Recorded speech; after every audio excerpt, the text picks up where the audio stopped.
Well, good afternoon, ladies and gentlemen. Thank you so much for joining us for yet another extremely well-attended event in the ConservativeHome marquee. This time we're here, as you already know, for In Conversation with Anne-Marie Trevelyan, the new Secretary of State for International Trade, a ConservativeHome event held in partnership with Raytheon UK. And for those of you who don't know Raytheon UK, they're a technology company focused on defence and aerospace, part of the Raytheon Technologies larger group, which directly employs 7,000 people in the UK, and I'm told a supply chain of 4,000 companies across the country. So I think you can see why they have a keen interest in questions of international trade. But first, I hope you'll join me in welcoming our very special guest.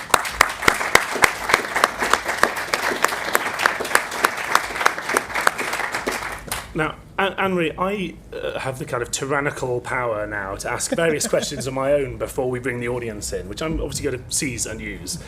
Firstly, congratulations on your appointment in the reshuffle. Thank you. Can you give us a picture? You often hear from people about what it's actually like to kind of wait for the call for the reshuffle, or when it happens to come through, and what happens and how it feels. Can you give the audience a picture of what it was actually like? Yes, of course I can. So the first thing you do, so I was already a minister at the time. I've been the energy minister all year.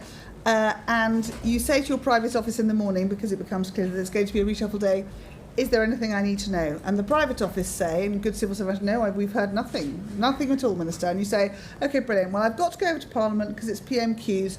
So you can text me if you need to, but I literally assumed that was fine. The PM had set me the challenge as being the energy minister to deliver the net zero strategy. So we're just about there. So in my mind, I was still doing the job he'd asked me to do, and therefore it would be perfectly reasonable that I should be continuing to do so.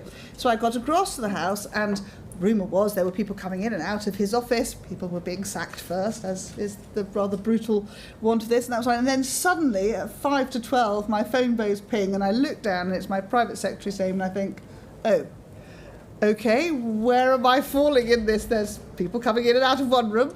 And it said, number 10 has called, 455 Downing Street. I thought, oh, OK, well, I'm not in the first wave, that's good. And then you have this, so in that case I had 4 hours to wait with the, every time you see a journalist, they appear to know what you're going to do, all of which were not international trade, just so they're not as good as they claim. Sorry, journalists in the room. And then eventually you do the whole walking down Downing Street thing, knowing that there's a bank of cameras at the end who are going to scream and shout at you, for which you have nothing to offer other than hello, in a slightly sort of gawkish kind of way. And then you go in. So that's the worst bit, is having, once you know that you're in the mix and you're suddenly, on the list, which is obviously good news. You take that as good news. You then just have to wait, and it was a very long 4 hours. And did you have no inkling that it was going to be this particular bridge? Genuinely not. So most of the rumours were that he was going to send me to education, which I would have loved to do, and it's a subject of great interest to me. But actually, and it's been really interesting, a lot of people have commented on it, the team of people he's brought together has genuinely harnessed the breadth of our skills. It's really interesting, because with international trade, obviously I've been working as the energy minister, delivering on net zero, this huge green revolution that we're driving throughout the UK, and indeed want to be world leading on in so many new technologies. Brackets, lots of export opportunity for that in due course. My Ministry of Defence work that I've done over a couple of years in 2 different defence roles, where clearly a lot of what we do is sell our great defence expertise, Raytheon being part of that. So actually a lot of great international, and of course I've been doing, alongside Alok Sharma, my role as the adaptation champion for COP26. So a huge global sort of diplomatic activity that I've been doing all year, which also, of course, is about trade deals and having relationships. So actually, when I stopped to think about it, I thought, that's a really clever appointment. You've literally harnessed all the things I've done since I've been in government, and given me the opportunity to use all those tools and skills to go out and basically unashamedly, proudly shout about how amazing UK goods and services are and why the rest of the world wants more of them. So you get that continuity of brief in the sense that you know lots of these things inside out. You've been helping to make sure they exist and grow domestically, and now you get to kind of set out the stall for them. Absolutely. Is there an element it must be quite disjointing at the same time, I suppose, for a minister as an individual to leave one's private office before PMQs and then by the next day be arriving just somewhere completely different,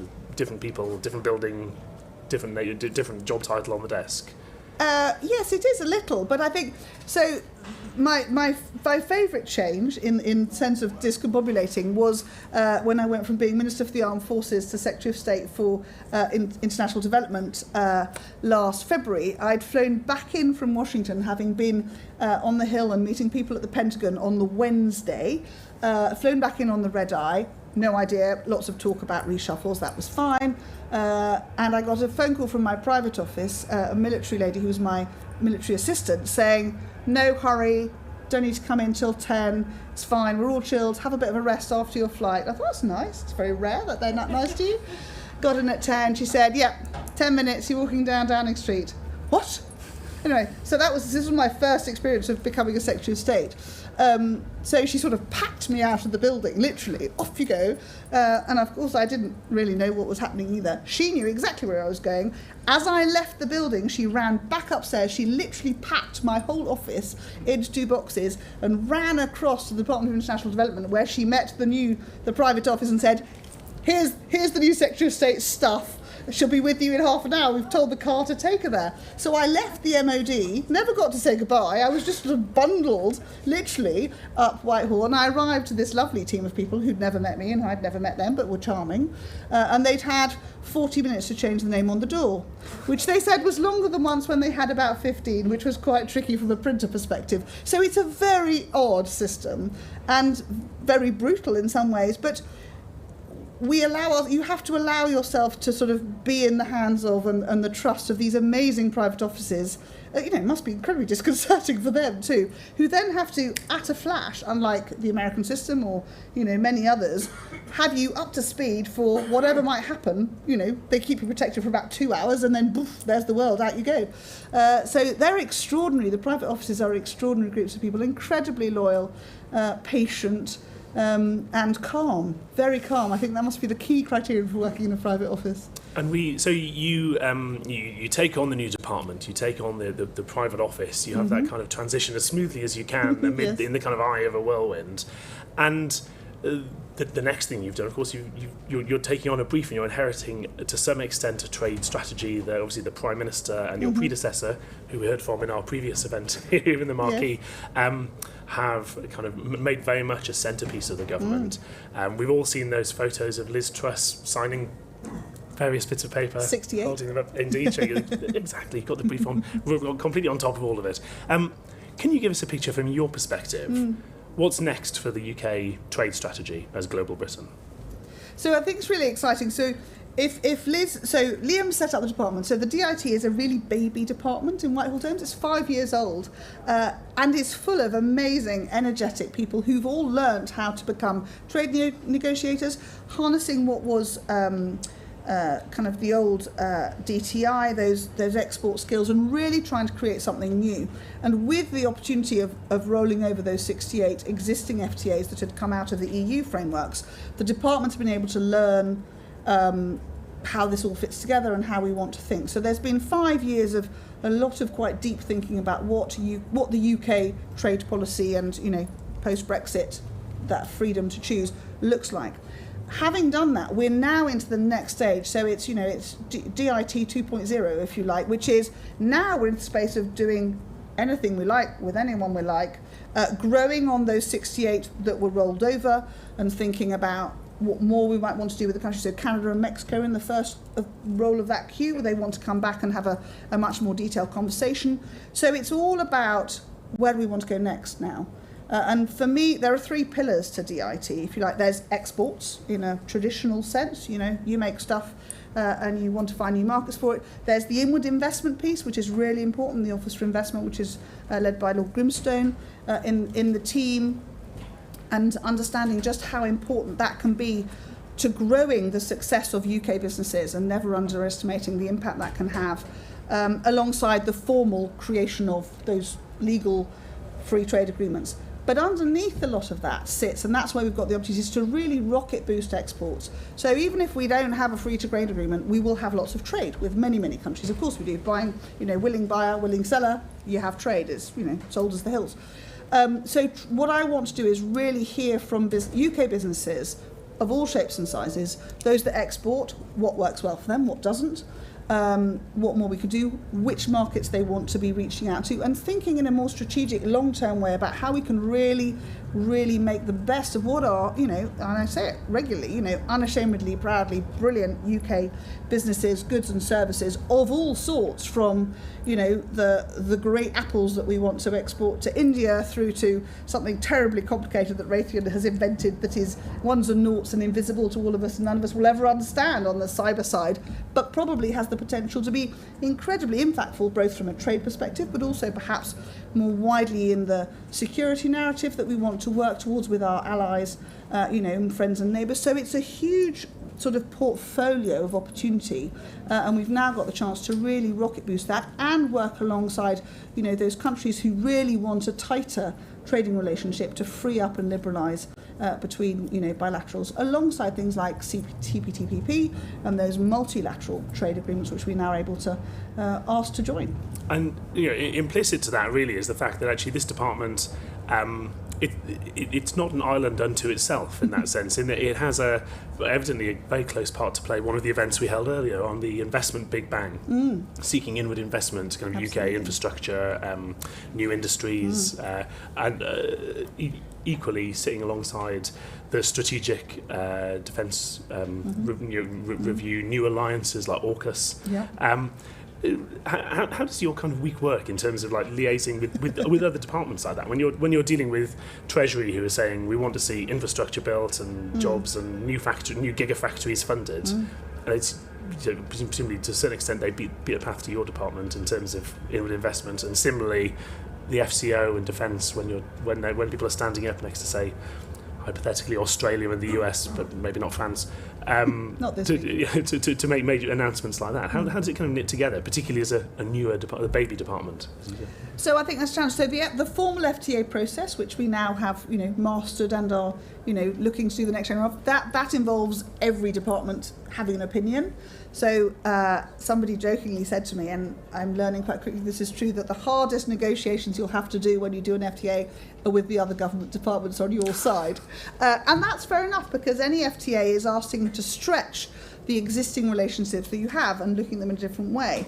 Where there's, an agricultural question, and we've heard those arguments where there's anxiety about changing the balance of agricultural imports and exports, or if you're looking at new technologies, thinking about how the intellectual property will be maintained and ensuring that you have the right things, or indeed something like mobility, where you're dealing with the Home Office, who obviously we have a very clear policy that we're growing, and how you think about how that bilateral relationship might be impacting with that wider Home Office challenge. So there's a lot of discussions all the time, and at official level there's really constant networks. At a political level, usually when there's a blockage, that's what politicians are for, to try and unlock entrenched positions.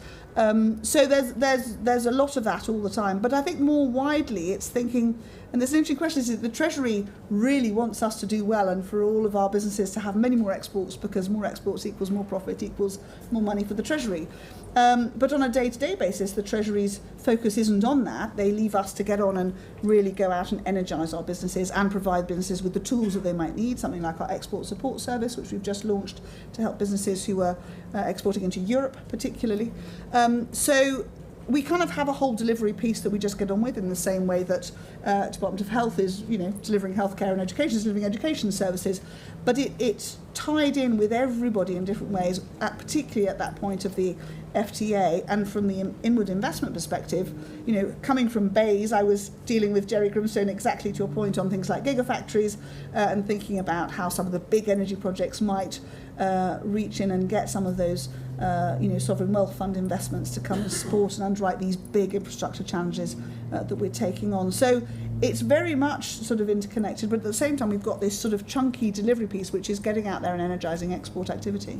And so, in the sense that the UK economy is the product that you're displaying on this store around the world, to to what extent, or what's your message to, say, Treasury about making sure the UK is the most kind of attractive, competitive place it can be for those exports?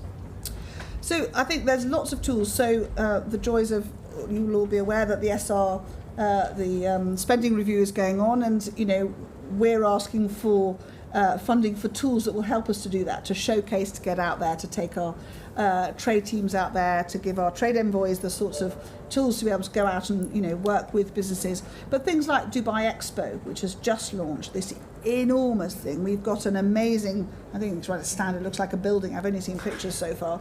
But there are these key, global points at which we have the opportunity to showcase and to provide the opportunity for our businesses to showcase. Any great UK business just needs a platform. They don't need much else from me. They really need a platform, or indeed the ability to unlock a tariff issue or something else, which is then a political issue. But so it's building those tools and making sure that we've got great people out in post in our embassies across the world. So we've got nearly 1,300 people out in post doing that networking in pick any country you like. And now we're actually growing another level of more specialist trade teams out there, so that they can really focus on particular markets which our own businesses have asked us to focus on. So lots going on, but fundamentally all the tools to allow businesses to just get out there and demonstrate why they're amazing. And that second pillar you mentioned after exports was inward investment, was working with Jerry Grimstone and his office on that front. Are the two of you beating a path to the Treasury saying you want inward investment, we've got to keep taxes down, we've got to make sure we're kind of a good competitive place to do business where people's investment is going to work for them well? Absolutely, but I think we're all Conservatives in the Treasury and in other departments. Low tax Conservatives?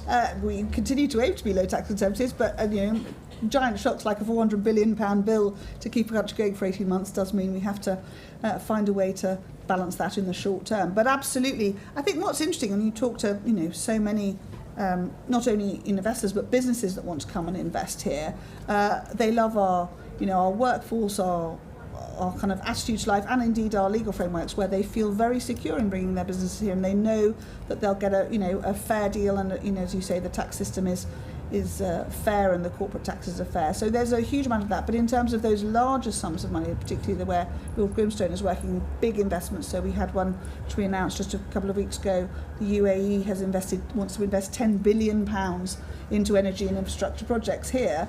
It will be as much for us to suggest the sorts of big infrastructure projects they might want to look at to invest in, and that's a very long-term commitment to the UK with long return times, which are, I think, a huge endorsement of why the UK is such a great place to invest. And you mentioned earlier, we talked earlier about the number of trade deals being signed by your predecessor. Do you does it feel to you sometimes like, to a certain extent, where you've got things like, say, rollover or replication of deals, the next phase, that kind of DIT 2.0, is that heavier lifting than what's gone before? The kind of work building on for entirely new deals and new arrangements. Well, I think it's a different business in a way. We're into thinking much more broadly, and indeed for many of those that have already been created in the rollover, how we can then take them to the next stage. So we wanted to really make sure we embedded that £750 billion worth of business that was tied in those 68 deals already, to make sure that there wasn't any destabilisation for all the businesses that are enjoying the benefits of those frameworks already.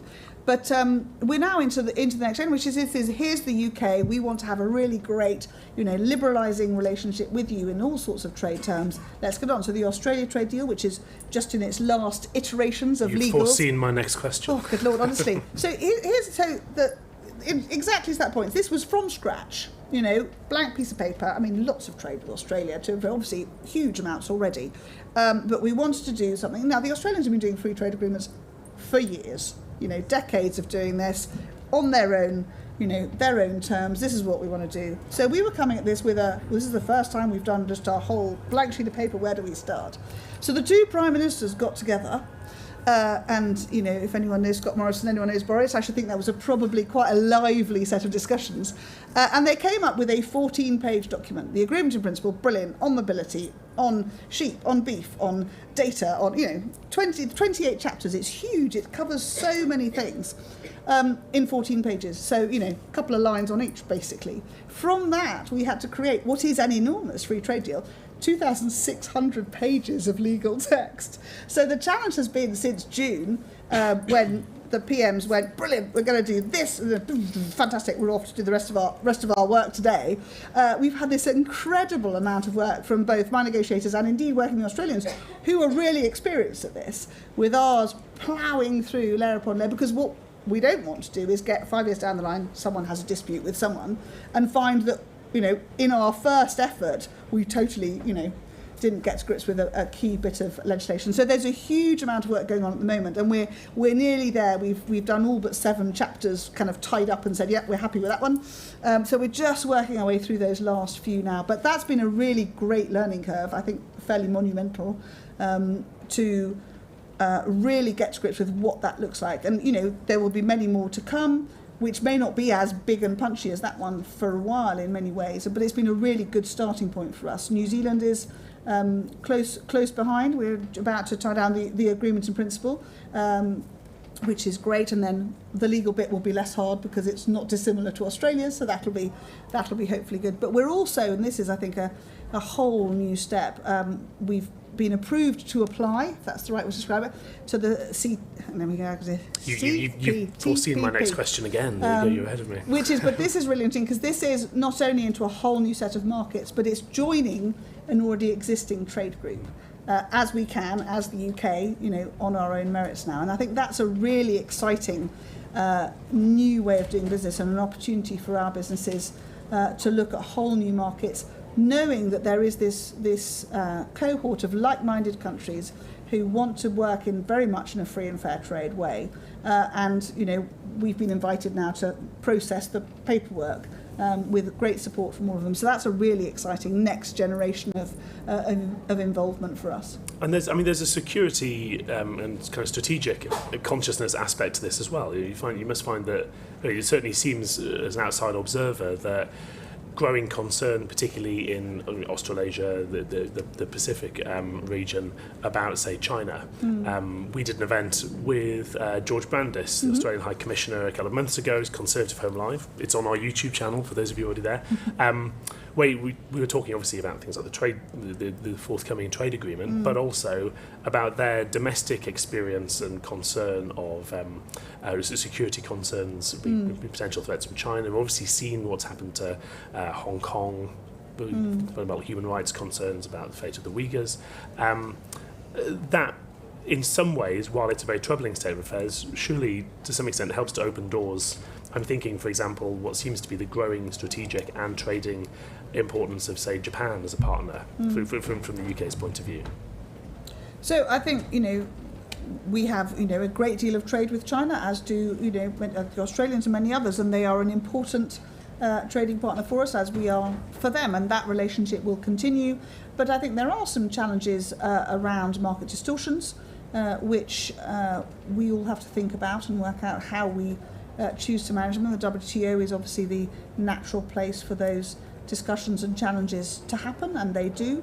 But I think these are important and disrupted times in a number of ways, and countries like Australia, who are have a lot of very direct relationships, have felt the the pain of tariff and restrictions in a very direct way. So our hopeful accession to the CPTPP in the near future is very much part of a very clear invitation and indeed UK offer to free and fair trade, and that's how it works, and that's what I want to absolutely champion and to encourage others to be a part of as well. And we hope very much that,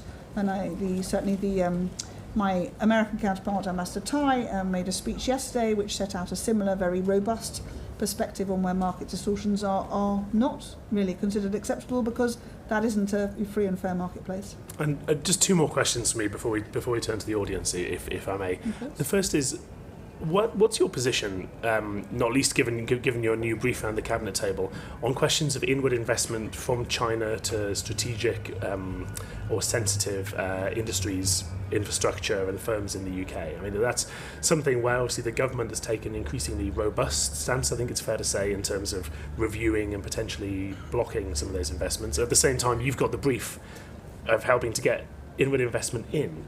Do you find yourself at odds sometimes with the others around the table?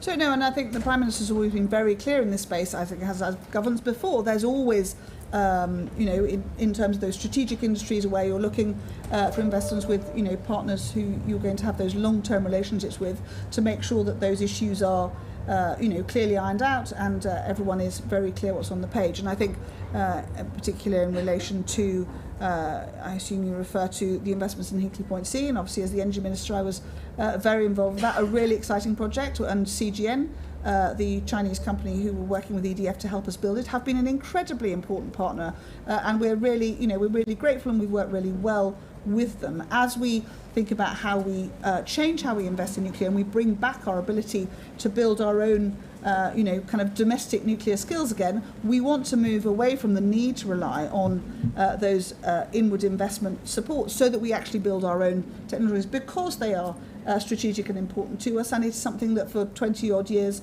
actually governments of the UK had not continued to build. So it's very much a review and thinking, I think, in terms of the questions that we talk about resilience, and I think COVID has challenged every government around the world to think about what resilience looks like in things like energy security. The Prime Minister is very clear that he wants to make sure that we can actually build and rebuild our own skill set, so that we don't have to be reliant on those inward investments in those strategic areas, because it's important that we are able to, to manage that ourselves. But in so many other areas, inward investment in the broadest sense to help with infrastructure and other business growth, we look at a wide variety of supporters, because it's all about helping business to grow, and trade reduces poverty across the planet. Thank you. And the final one for me, at least until I think of some more, if they occur to me later. On a kind of more personal question, your entry into Parliament was a sustained. I don't know how many of the audience are aware of your kind of backstory in your entry into Parliament. It's sometimes the case that somebody will appear in politics, kind of go on the candidates list, be selected by a slightly opaque system somewhere in CCHQ, allegedly, and end up in a seat that's been vacated by somebody who sat in that seat for 50 years and they're there for the next 50. It's sometimes the case that people will fight one seat, not win it, then move elsewhere. You focused on your constituent, what's now your constituency, and you fought it, and you stuck with it, and you fought it again. And indeed again. But it was evidently very important to you to represent that particular place, and you focused a huge amount in your campaigning on that. Now you're at the cabinet table, you're presumably on the phone an awful lot, going to be jetting around the world an awful lot. Do you find it difficult at all being kind of away a bit more? And secondly, how do you see the impact of your work on trade specifically benefiting and applying to your kind of constituency, your home turf? So I think it's a really important challenge, and I think to all of us who come into government, and you have two jobs when you're a minister, because you're still the MP, you never stop being the MP, but you also have a very, very full-time job as Minister of whatever it is, or Secretary of State, as I am, of International Trade. So there's a number of things. So yes, I fought the seat for 9 years before I eventually beat the Lib Dems out of the door. It was worth it. It was worth it. And I think all MPs feel this. It's home for me. It's where my family is. It's where the family business is. So it was. In that sense, it was easy to continue to fight, but I couldn't imagine representing somewhere which wasn't where I lived. For me, that was really important. I don't think I had any aspirations when I stood to be anything other than an MP. That was already an extraordinary opportunity, responsibility, and an honour. And so that will always be the centre of my world. But the opportunity to represent my country and to bring my portfolio of skills to help our party and our government to do well and to help our country do well is an extraordinarily exciting and, great responsibility, which I'm, happy to do to support the Prime Minister. But I think being the MP has always been things. William Hague always used to tell a story. So I think it might have been UNGA actually, some big, global conference somewhere, and he was the foreign secretary and he was terribly important and everyone was flocking around him. And some Americans, he said, around temperature, I'm going to have to go. And they were, well, you can't go. I said, I have to catch my flight. No, catch the next flight. No, he said, I have to get back. I have to be in Richmond tomorrow morning at 10. And they said, what? And he said, well, I'm the MP. Yes, but you're foreign secretary. The only thing that's important is I'm in Richmond 10, it's the Macmillan coffee morning, and I have to be there. Because if I'm not there, I might lose my seat. And I was saying, seriously, in Richmond, that's never going to happen, William. But actually that wonderful, absolute certainty that the most important thing, he was saving the world on some huge issue. And that was fine, he'd done that for 3 days. He was getting on a flight, he was going to be in Richmond, drinking coffee with the good burgers of Richmond to make sure that they knew that the most important people on the planet were the constituents of Richmond. And that always stuck with me. And people around the world do say, your system is very strange. And you think, do you know, it's not. We are embedded in a democratic process which says the people you represent are genuine. That's your responsibility. You have agreed to be their voice. You can have lots of other people's voice too, but fundamentally I am the voice of the people of Berwick and of Alnwick and of Rothbury and of Wooler, some of which have a lot of opinions. Do you know? And that's amazing. And I get back I get back tomorrow. They get me 2 days this week. Lucky them. And they will all tell me exactly what they think about whatever's bothering them. And that is more useful to me, actually, than any ambassador's opinion or anything else, because they ground me in what normal life in north of England means to them. And that is actually what I bring to the party. I sit around the cabinet table, and actually we're quite a good northern gang now around the cabinet table, just saying we're quite well, quite pleased with ourselves. But actually it's extraordinary because that's still the voice I bring. I can talk, we were talking about looking at issues with Alok Sharma and COP26 the other day, and I was raising issues I'd met by talking to the president of Malawi, and there I was, briefing the Prime Minister on that. But you know what? Actually, it's as important that I raise that voice as I'm able to say, and to your point, Simpson's malts in Berwick, where they malt barley, which is then exported across the border in Scotland, obviously not a real border, though sometimes they think so, where they make whiskey. So most of Scotland's whiskey is made with Simpson's malted barley. That's exported around the world. £5 billion worth of whiskey a year is exported around the world, and a load of that starts in Berwick. I did not know that. So what is more important than Berwick? Nothing, ever. Always the centre of the world. For that reason, because there's always a connection. And I think all of us, whatever our seat is, I think if you forget that, you forget that essence of why our British democracy is so extraordinary. And it is partly because we are rooted in a little bit of our country, absolutely, without question. And if we forget it, the voters tend to help us to remember why we forgot and boot us out. And do you know what? That's quite a good thing. I think it's a very sound system that we have. Very true and very, very well put. Now, I've been very greedy, ladies and gentlemen, so we've got 25 minutes of our hour for questions from you from the floor. Anybody watching at home, do feel free to use Slido to pop questions through to my laptop. When you get the microphone, please say who you are. Secondly, please ask a question with a question mark on it, which might have an answer. Otherwise, I'll take the microphone off you again. The gentleman here to start with, please. Hi, my name's Emilio. I'm a reporter for Politico. You've obviously talked about it's now going to be DIT 2.0, so you're going to be focusing on slightly different things. But what is going to be different about the approach that you're going to take versus the approach that Liz Truss took? What's going to be kind of new and different about DIT under your watch? And kind of linked to that, obviously Truss would always try and reassure the farmers, but they were always pretty uneasy about what trade would mean for their businesses. Could they rest a bit more easy with you in charge? And let's also get a second questioner in, the gentleman at the back there, please. Thank you. Sam Lamont from the Law Society, and just want to say thanks for shouting out to Rothbury because that's my home. Yay. But yeah, really glad to hear your points on the legal framework and its importance to our trade, because we do a lot of work to promote our identity as a global legal centre.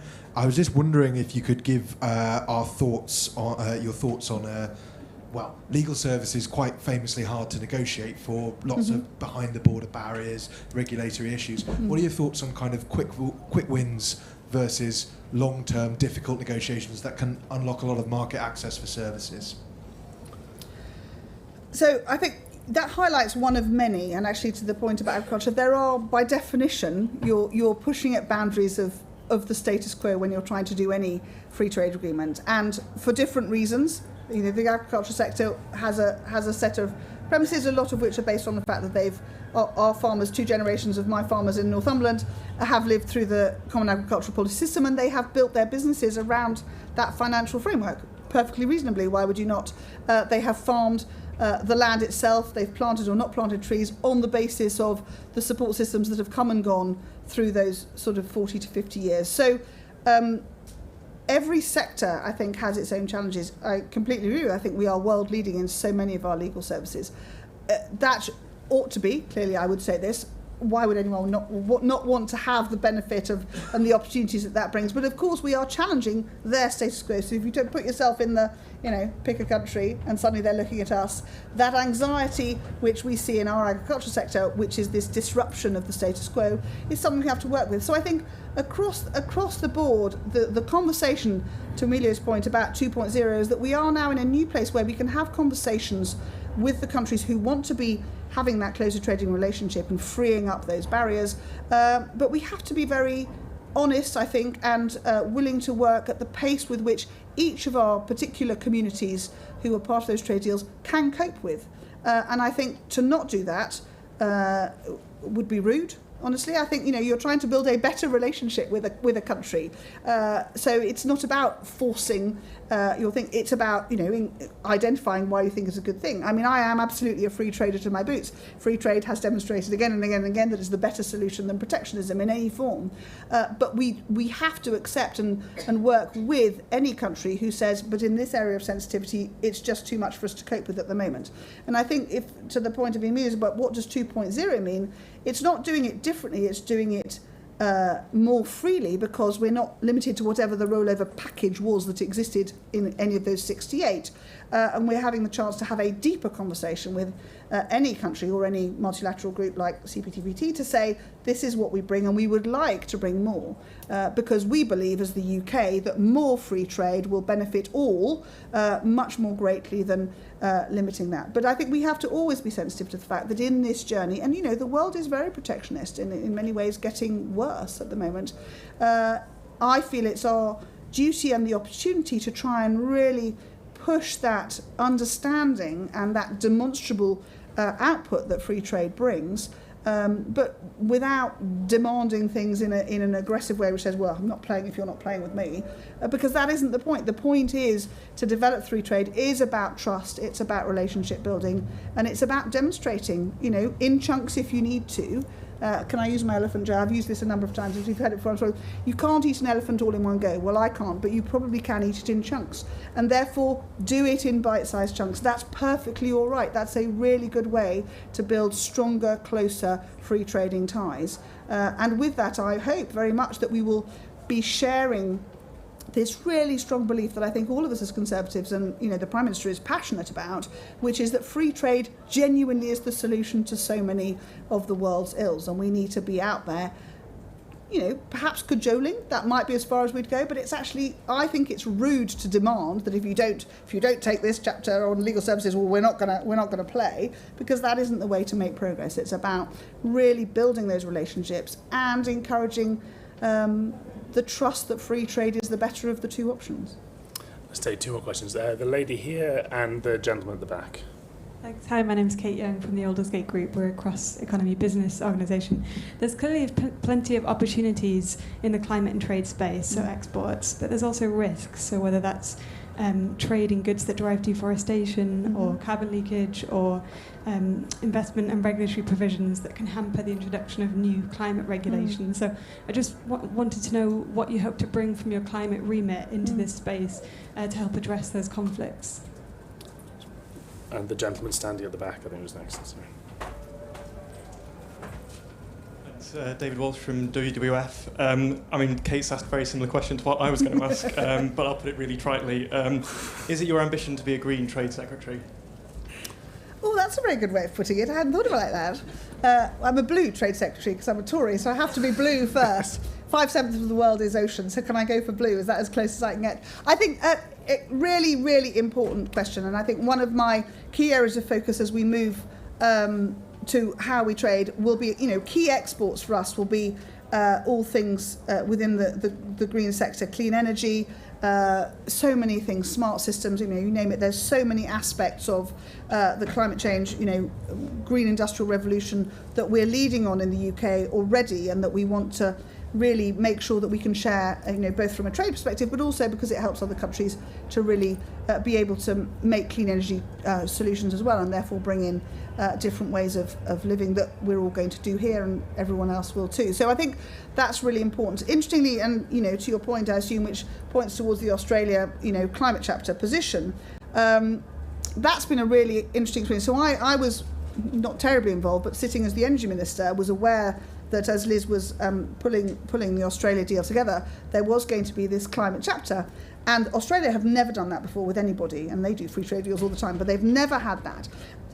So actually, to the point about, are we pushing the boundaries? Absolutely. We said it's important to us, as we do free trade deals, on our own merit, that there is something that really talks about, this wider question of tackling climate change together. So the commitment in there, which Australia have never done before, is a commitment in a trade deal that they are absolutely resolute that they are going to work towards the Paris Agreement, the 1.5, to keep 1.5 alive, and that focus. And they've effectively embedded it in an area of legal policy that they've never done before.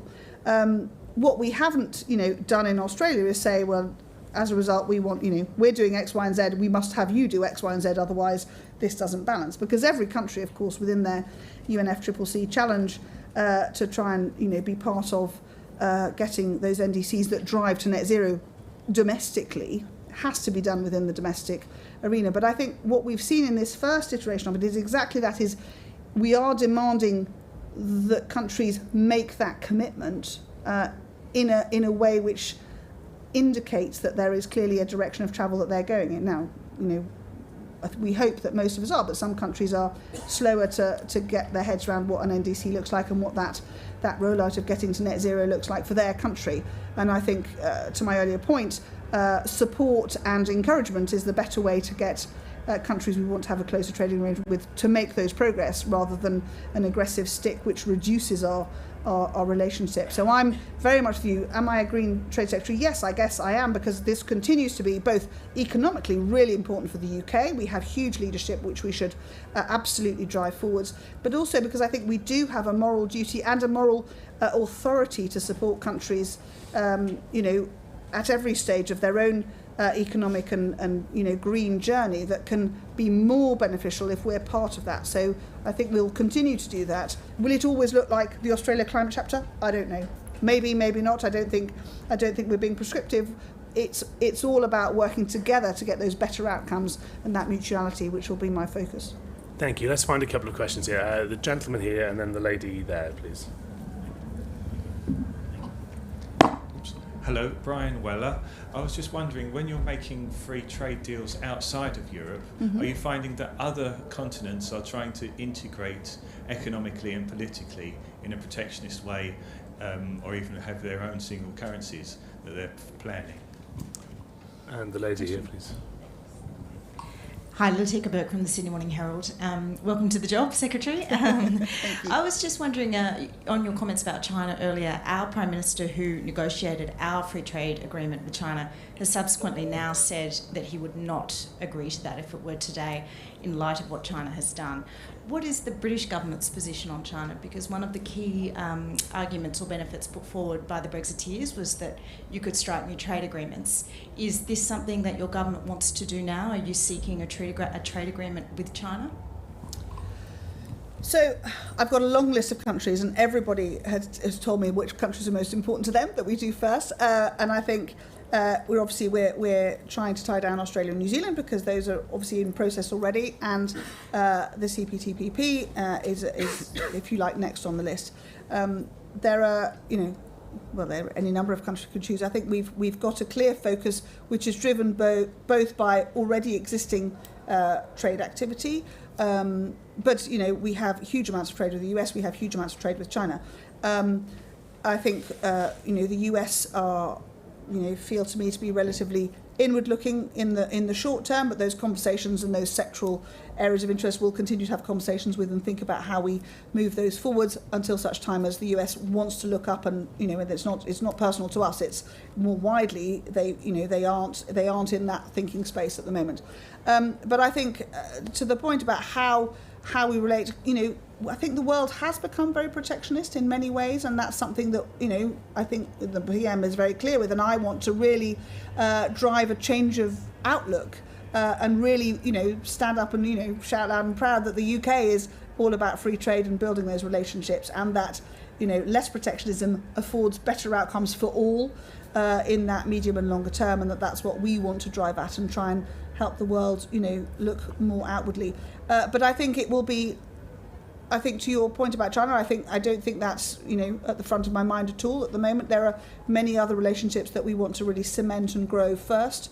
There's a capacity issue, in terms of negotiators' time, political time, and indeed, coming back at us. Every country is at a different point, and we want to maximise, how we can build the relationships we can get strongest first. But also I want to be hearing from businesses who can see markets and where they want us to really try and reach out. So it'll be a balance of both. But I think in the short term, my shopping list is quite long already. Just further to Latika's question, is there or should there be a human rights test in British free trade agreements? When China is committing genocide against the Uyghurs culturally, or in terms of individuals' lives.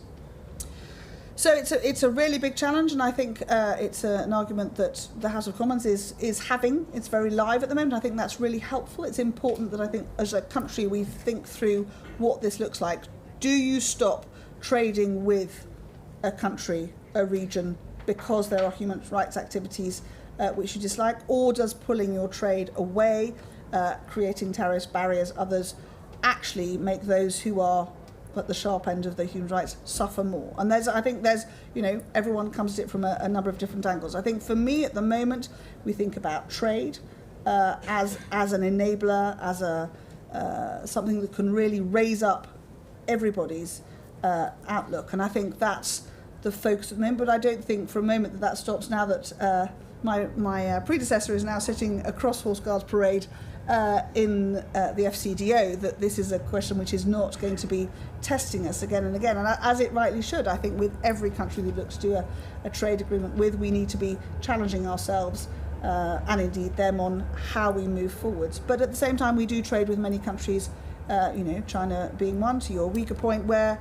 there are questions. It doesn't stop us doing the trading activity in the form that we have it now, because trade is really important. It's real people making real clothes, growing real food, selling it to us, which if they didn't have our markets might leave them in an even worse position. So I think we always have to challenge ourselves on what that looks like, and I think at the moment that's the conversation we need to have, and really tackle at the point of that sense of human rights violation, what the problem is.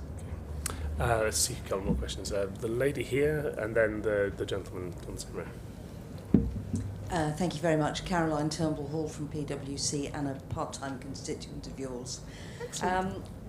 We've heard quite a lot yesterday about the conditions being right to trigger Article 16 of the Northern Ireland Protocol.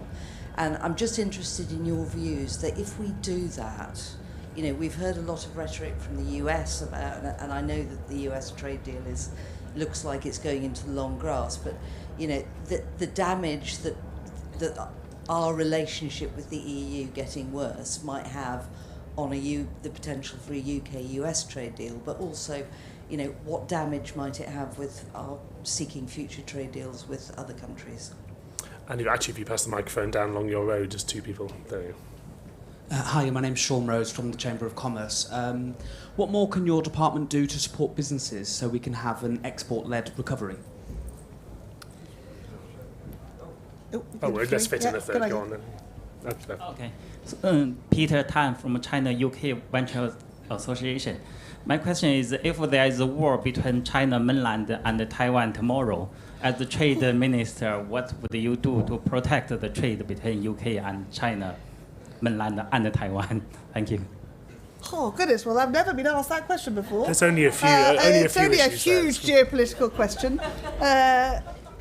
All I can say is I really hope that doesn't happen. I think that's the best I can offer. I think, trade is always disrupted by, those sorts of political disruptive activities, and I think it would be a tragedy at so many levels, because that is never the way to solve things. But I think we would we always want to maintain trade routes, keeping those trade routes open. The Carrier Strike Group is traversing the South China Seas at the moment, and as an act of demonstrating that we genuinely, as the UK and as the Allies, believe that those trade routes are incredibly important, because they are important for all of us. To my earlier point about what trade is, it is a farmer producing apples and taking them to market, and they are brought by a wholesaler to a port, and then they're taken somewhere else. Trade is very simple in many ways. I get confused when we get into the AI and the clever cyber stuff, but fundamentally trade is about a willing buyer and a willing seller, and everybody seeing an uplift in how their lives and their communities' lives can be as a result of good, fair trade. So I think anything that disrupts that, be it market distortion activity or tariffs, through to the kind of disruptions that warring environments create, is something we want to avoid. And I think we have the opportunity to use trade as a binding force rather than a negative one. So I think that would always be my view. Nations always, feel the need to defend their own shores and indeed their own people, and that's right and proper. But actually, outward-facing nations who believe that peaceful solutions and things like trade are the tools that allow us all to have our citizens live in peace and in increasing prosperity, is one that gets us to the better place. So I think that's a challenge that I hope we don't ever have to face, would be my honest answer.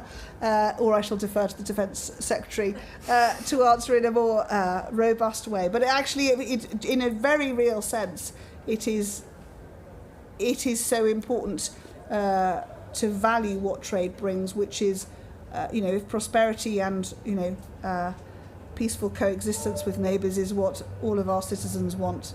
Trade is one of the greatest tools we have to do that. And I think, Jean, to your point, as a result of how do we help those small businesses to be part of that, we are at DIT, we've just launched, as I said, the Export Support Service, which is in a very practical way a new support service, a digital service to really help businesses trading with Europe.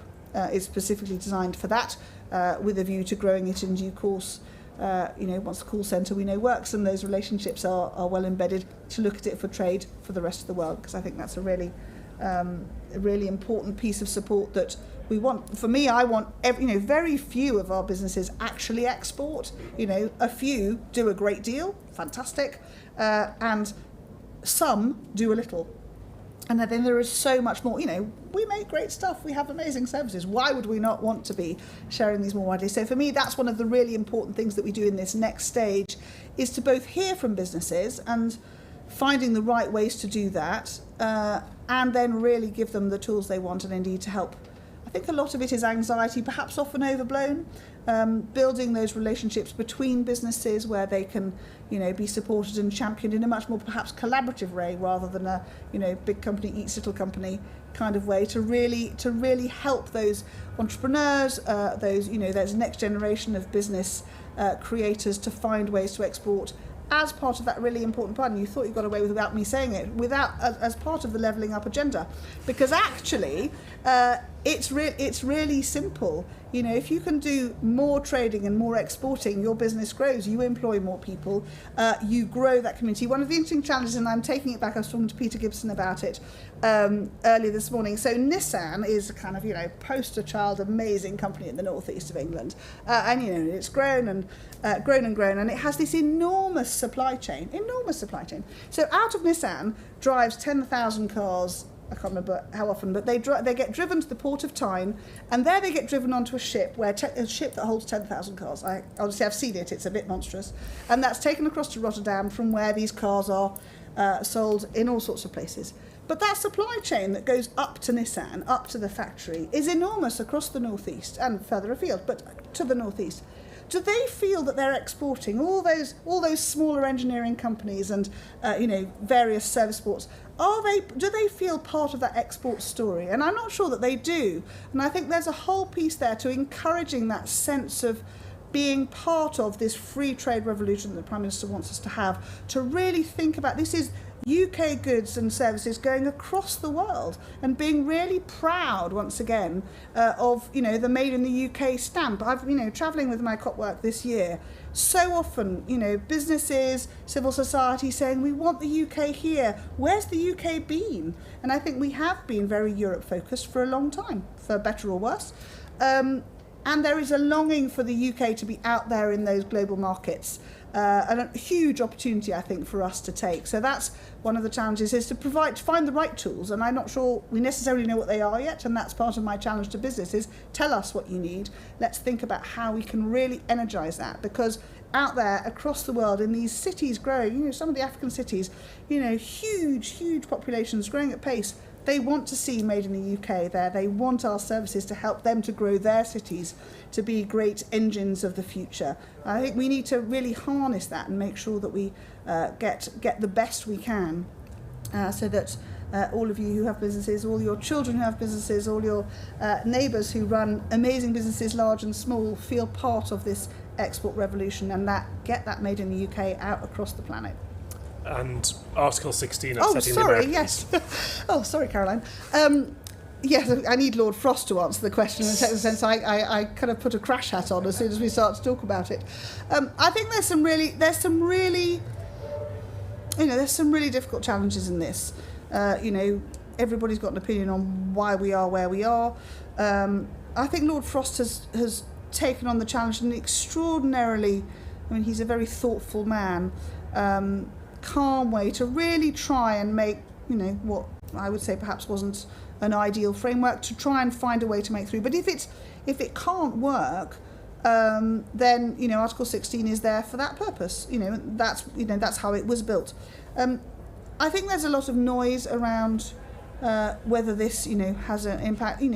US voices have strong and long family relationships with Ireland, and that's all to the good. I think all these inter-country relationships are very strong. But at the end of the day, I know that Lord Frost will continue to try and move forwards and find solutions that can work within the protocol if he can. But if he can't, it will be because he is very clear in the fact that actually defending Northern Ireland's interests must be what we as the UK make as our first and most important focus. They are an integral part of the United Kingdom. And for those who disagree with that, he will always stand up for their interests. So I think it's a really, really difficult one, but I'm constantly amazed by his thoughtful, careful proceeding through this very difficult territory. Well, ladies and gentlemen, I'm afraid that brings us to the end of our hour. Sorry, I can't change how many minutes there are in an hour. Apologies. Thank you all for your questions. Thank you to all of you for tuning in on the conference app and through YouTube. Thank you to our partners, Raytheon UK, for making this event possible. Thank you to my events colleagues at ConservativeHome, and most of all, thank you to Anne-Marie Trevelyan. Just to say, before you start applauding, if you would like to come back 7 o'clock this evening in this very marquee, we have a reception with Malaria No More UK, with the British scientists who are working to invent and then export a malaria vaccine in partnership with Fever Tree.